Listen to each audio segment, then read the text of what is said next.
Bonjour, que la paix soit sur vous.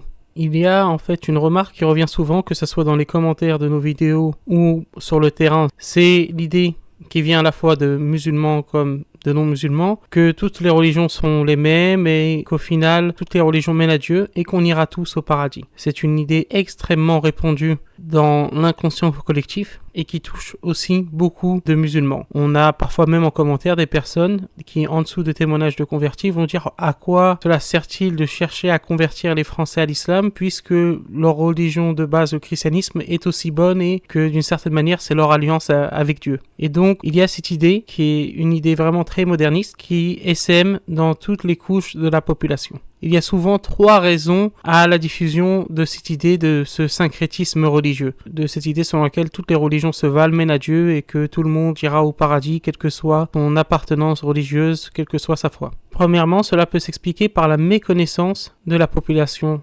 française sur les questions religieuses et de cette volonté d'essentialiser les religions, de dire que toutes les religions sont les mêmes, elles appellent à la paix, à l'amour, etc.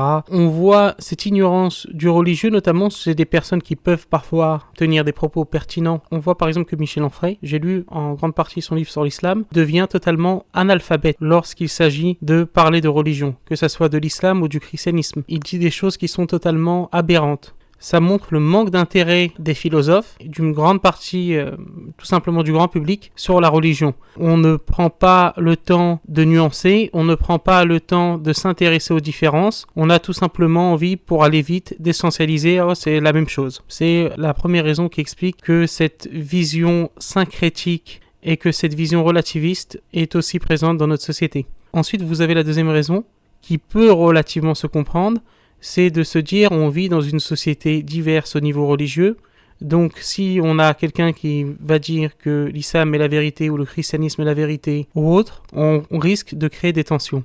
Sauf que cela est faux. À titre personnel, et je ne suis pas le seul, j'ai des discussions avec des chrétiens très pratiquants pour qui, par exemple, l'islam n'est pas la vérité et pour qui je vais en enfer. Pourtant, ça ne m'empêche pas d'être ami avec ces gens-là et de débattre et de discuter.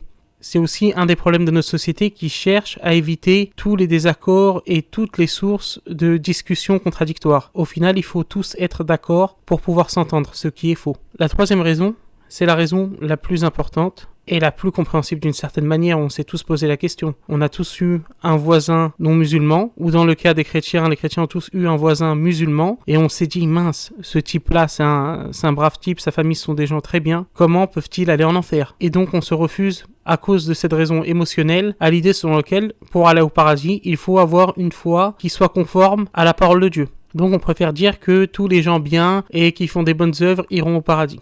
Sauf que non. Et notamment dans le Coran, il est clairement dit par Dieu Tout-Puissant les choses suivantes. Dans la Sourate 3, verset 85, il est dit « Quiconque désire une autre religion que l'islam ne sera point gré. Il sera dans l'au-delà parmi les perdants. » Dans la Sourate 3, verset 19, il est dit « Certes, la religion acceptée de Dieu, c'est l'islam. » Et donc, on se retrouve face à un combat entre notre émotivité, le fait que on aime légitimement, qu'on apprécie légitimement une personne non musulmane, et notre doctrine. Et rien ne doit remettre en cause notre doctrine, et pour rien au monde, on doit faire de compromis sur notre doctrine, sur notre foi. Ensuite, et là je vais un peu nuancer, la règle générale c'est que seuls les musulmans vont au paradis. C'est la règle générale. Ensuite, Dieu Tout-Puissant, qui est le juste, jugera chaque personne, bien entendu, différemment, selon ce qu'elle a reçu de la révélation, selon ce qu'elle a compris de l'islam. Ça appartient au jugement de Dieu. C'est le cas particulier, mais le cas général, c'est que seul l'islam amène au salut et amène au paradis. Et je vais aller au bout même de ma cohérence ici. On a beaucoup de catholiques notamment qui vont dire que toutes les religions mènent au paradis, que les musulmans vont au paradis, qui n'ont pas besoin de se convertir au christianisme ou autre. J'ai plus de facilité à débattre avec un chrétien qui va me dire tu vas aller en enfer, voici pourquoi tu as tort, qu'avec un chrétien qui va avoir une vision relativiste et qui va me dire que toutes les religions sont les mêmes. Parce qu'avec le chrétien qui va être ferme sur ses principes et qui va me dire que je ne vais pas au paradis par exemple, il sera plus facile de discuter de vérité puisque pour lui la vérité a une importance. Et donc il sera plus facile de le convaincre de la véracité de l'islam par la suite. Alors qu'un chrétien qui va avoir cette vision relativiste sera plus difficile à convaincre puisqu'il faudra le convaincre auparavant du fait qu'il n'y a qu'une seule vérité.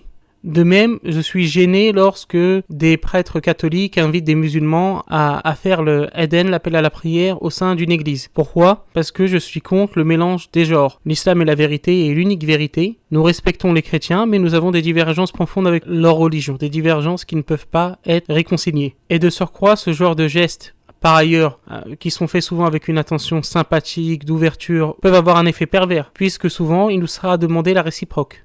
Et on n'accepterait pas que des chrétiens viennent dans nos mosquées et chantent des chants grégoriens et des chants trinitaires, par exemple. C'est pour cela qu'il faut avoir une vision claire, conservatrice sur cette question et ne pas faire de compromis. Seul l'islam ramène à la vérité, mais cela ne nous empêche pas d'avoir de très bonnes relations avec les chrétiens et avec les autres non-musulmans, de les aimer. Le meilleur moyen de les aimer, c'est de les appeler à l'islam, de les appeler à l'unique et seule vérité, avec amour, avec sagesse. Mais malheureusement, dans l'esprit moderne, il y a deux extrêmes. Soit se mettre à un carrefour et hurler sur les non-musulmans qu'ils vont en enfer, soit dire que on ira tous au paradis. Ce sont deux extrêmes et au milieu de ces deux extrêmes, il y a pour le coup un juste milieu que nous devons incarner, nous en tant que musulmans.